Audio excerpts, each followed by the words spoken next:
Wallah, ils font trop peur. 6-0 en hommage à la finale de l'US Open. L'Espagne qui met un score de tennis à la Turquie. Vous savez c'est quoi de mettre 6 buts en Turquie en 3 ans?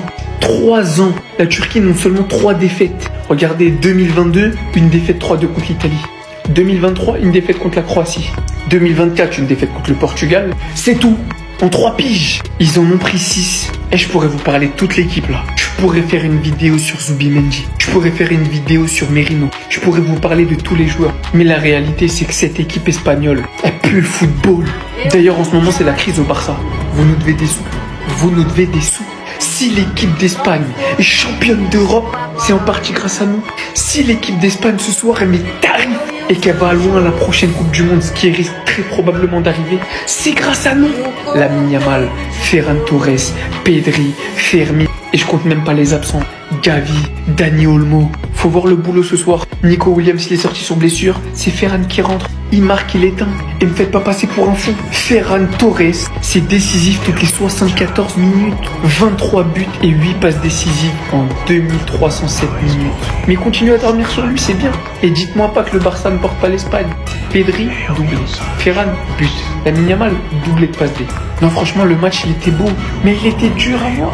J'ai des frères turcs que je porte dans mon cœur. J'ai mal pour vous. Mais comme on n'est pas ensemble ce soir, désolé.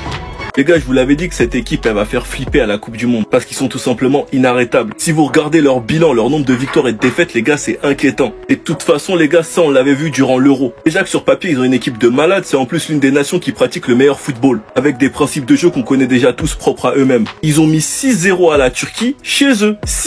6-0. Et quand tu sais que c'est les vainqueurs de l'Euro, qu'est-ce qu'ils vont montrer durant la Coupe du Monde? Si ils ont une équipe complète et qu'ils sont épargnés par les blessures, moi personnellement je pense les gars que ça va être eux les grands favoris. De toute façon pour moi ça va jouer entre l'Argentine, la France et l'Espagne. Ce soir on a un triplé de Merino, on comprend tous très bien pourquoi il jouait 9 avec Arsenal l'année dernière. Parce que devant les cages il est trop méchant les gars. La lucarne qu'il envoie pour son triplé les gars c'est du grand n'importe quoi. Pedri qui est dans l'une de ses meilleures formes, 2 buts, 1 passe D. Et il faut voir la qualité des actions, notamment son premier but un banger. Et le deuxième but de Merino où Pedri construit toute l'action. Sur la contre-attaque 100% barcelonaise avec le but de Ferran Torres sur une passe de Lamine Yamal, Pedri participait aussi à cette action, il est partout. Malheureusement Nico Williams s'est blessé, j'espère que c'est pas grave pour lui. Et le match de Lamine Yamal, je préfère même pas en parler, j'ai déjà fait une vidéo. Le plus inquiétant dans tout ça, c'est que Rodri et Carvajal, les patrons de cette équipe, n'étaient même pas titulaires.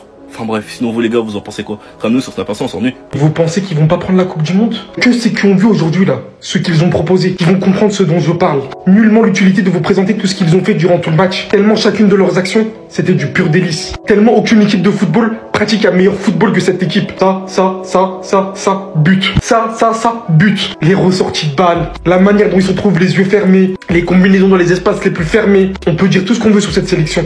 Mais ils sont les seuls, après autant d'années, à avoir gardé une telle identité. Leur identité, c'est la leur qui leur correspond. Et le pire, hein, c'est que de génération en génération, avec des nouveaux joueurs, avec les nouveaux jeunes joueurs qui arrivent, ça continue. Ils s'adaptent, ils s'incrustent à l'intérieur.